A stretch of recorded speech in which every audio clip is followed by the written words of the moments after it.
Hello everyone. Today we will discuss about chapter 2 linear equations in one variable of class 8 NCERT.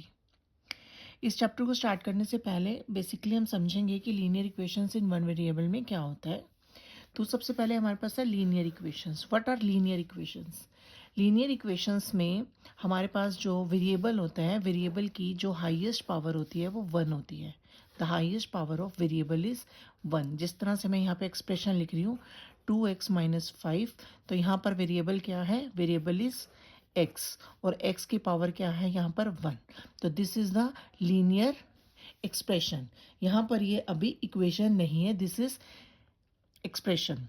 And साथ में हमारे पास है कि इन वन वेरिएबल। तो वन वेरिएबल का मतलब क्या है कि वन वेरिएबल का मतलब है कि इक्वेशन के अंदर सिर्फ और सिर्फ एक वेरिएबल होगा। ठीक है, जिस तरह से एग्जांपल है 2x में देखो एक वेरिएबल है x और इसकी पावर क्या है 1। तो ये है linear expression in one variable. और यहाँ पर 3y - 7, यहाँ पे हमारे पास वेरिएबल है y और इसकी पावर है 1। यहाँ पर 12 - 5x और वेरिएबल x और इसकी पावर 1 है। तो these are the examples of linear expressions. ये लीनियर एक्सप्रेशंस हैं, ये अभी इक्वेशंस नहीं बनी है। इक्वेशन बनने के लिए क्या होता है, उसमें इक्वलिटी होनी चाहिए।